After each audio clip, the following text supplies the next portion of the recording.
If you still make short and simple sentences like this, by the end of this video, I'm going to help you make your sentences go from this to this. And you can do this just by understanding this one concept. Before I explain to you about the one concept, I want you to imagine this.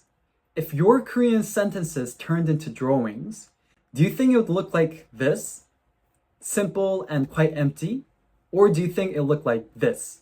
Packed and colorful? If you think your sentences would turn into this stickman drawing, it means that your sentences are right now short, simple, and quite empty. And my goal for this video today is make your sentences go from this simple to this, detailed and colorful and packed. So what concept do you need to understand to make your simple sentences longer?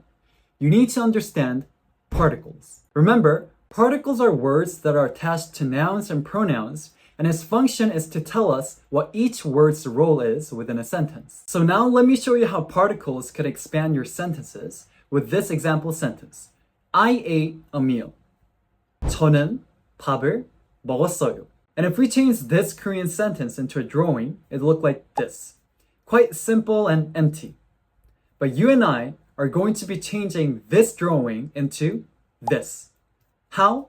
By learning about particles. So the first particle that we're going to be learning about is 에서. 에서 is a particle that is attached to locations, but only if there's an action happening at that location. So we have location vocabulary like house, 집, school, 학교, outside, 밥.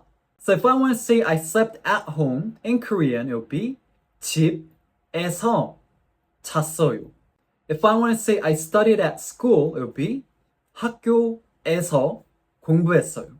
If I want to say I played outside, it would be 밖에서 놀았어요.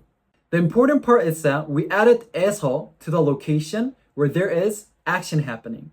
At the house, I slept. I did the action of sleeping.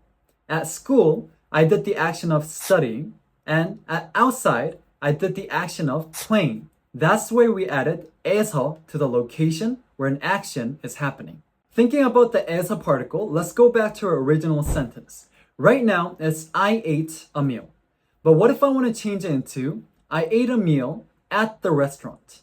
And if restaurant in Korean is 식당, now the sentence would be 저는 식당에서 밥을 먹었어요.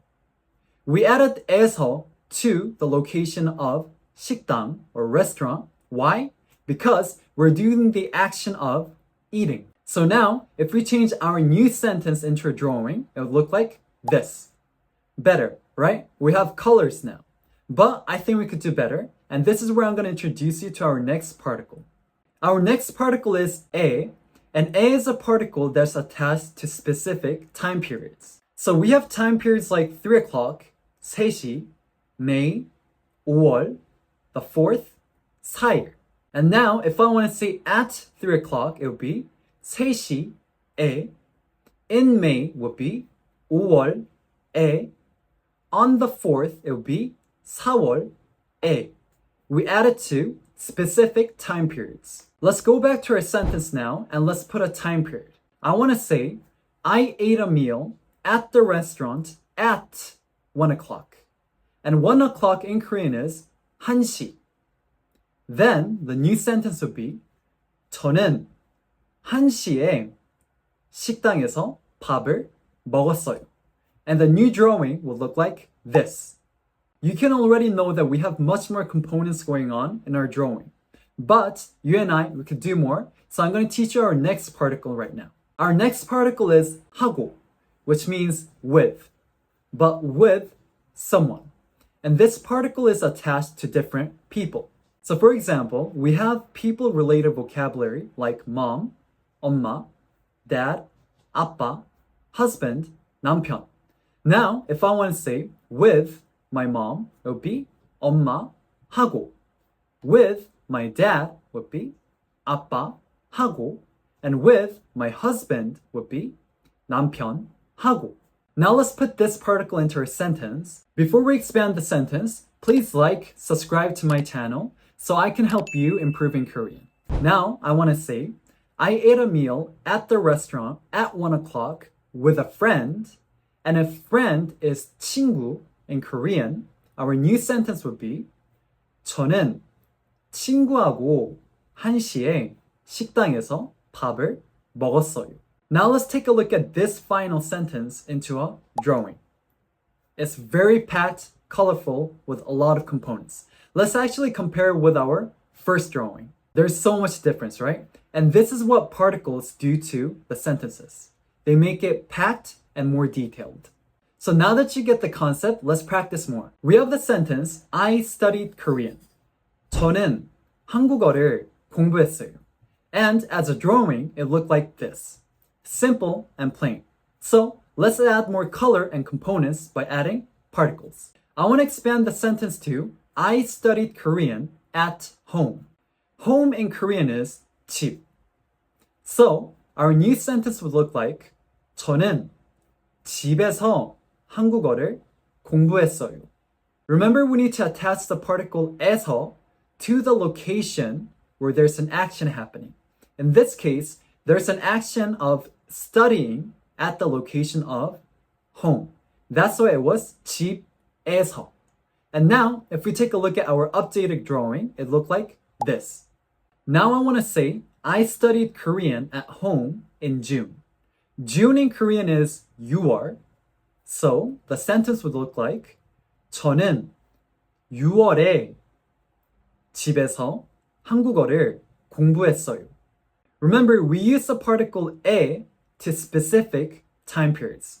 In this case, we have June, 6월, so we added it, 6월에. Now our updated drawing looks like this. But I think we could put more components, so let's add one more.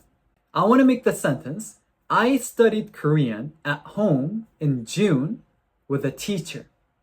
And if teacher in Korean is 선생님, the new sentence would look like 저는 선생님하고 6월에 집에서 한국어를 공부했어요.